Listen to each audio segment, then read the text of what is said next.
I'm Dave Hayward, I'm a reader in education. My role is to work with students in initial teacher education on their science knowledge. I'm Nina Jolly. I'm a senior lecturer, art in education. I work primarily with primary trainees, both on the undergraduate and postgraduate course, and currently I've been carrying out some research work alongside Dave Hayward, looking at links between art and science. Research-led teaching is an attempt to address the professional challenge of combining research with teaching. With research-led teaching, it involves a condition where you deliberately plan teaching sessions to look at researching the students' interpretations of how they're receiving the pedagogy that you're working on. And the whole basis of this is to develop and move practice on so your teaching becomes much more informed. The process is demanding for both the tutors and the students. The tutors, there needs to be a condition of what I refer to as problematising practice. So that's deliberately looking for something where you think this could be better taught in different ways, but I'm not quite sure how. So that means you're putting yourself on the line and taking some risk in the taught element of the session, in the planning and the research part of it.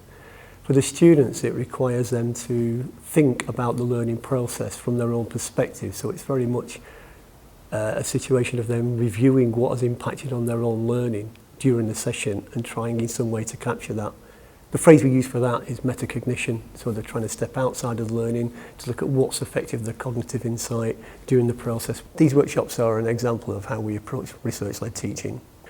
We've been doing this now for the past 15 years. The research-led teaching has led to publications, REF publications. This project's been based on some work we've been doing over the last 5 years between science and art education to look at how the two disciplines can inform each other. In this case to do with light, image formation and pinhole cameras. Prior to the session, we had to carry out a lot of personal research to enable this to be an effective session. As part and parcel of this, we also had to do a lot of engagement with literature around the issues we were exploring and trial out our ideas to make sure they could fit within the 3-hour slot that we had timetabled. So it had to be very focused, the organisation had to be thought through in minute detail to enable the session to work successfully with 30 students, which is quite a large group when working with practical work and trying to draw out the research learning.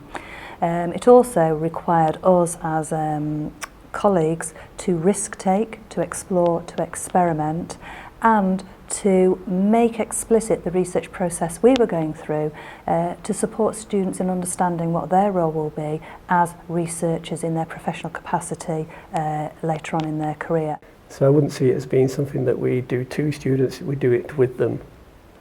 Because there are ethical issues involved in some of this as well. But we talked to the students beforehand about what the challenges will be.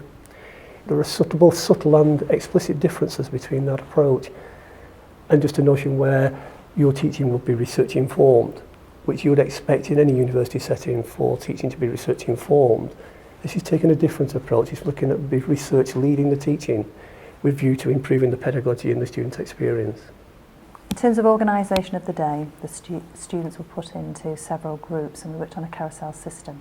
So we had 2 dark rooms set up, so a group at a time could go out, take the pinhole camera, a shot, and then develop the film. We had some print, which was an activity that was directly transferable to the primary school context. We had a video clip of David Hockney talking about camera obscuras, and Dave focused on working with a group in a camera obscura room. In terms of pragmatics, there are some very, very clear issues that have arisen in terms of some of the barriers to this type of approach to teaching and learning. One of the key ones is timetabling, lack of flexibility to extend the timetable sessions or indeed to move the timetable sessions so you can work across faculties. What we're currently now involved in is to looking at the data, to analyse the data, to look for patterns and to begin to write some of this up with view to publication, because that's the ultimate objective for the research element of it. So we're hoping that that will materialise in the next 3 to 4 months.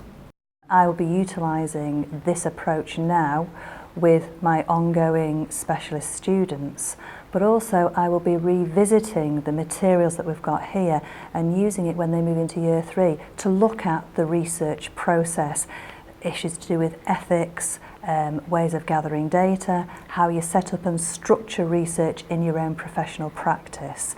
So I will be using our research model to exemplify approaches they can take to move their own professional thinking and ideas forwards.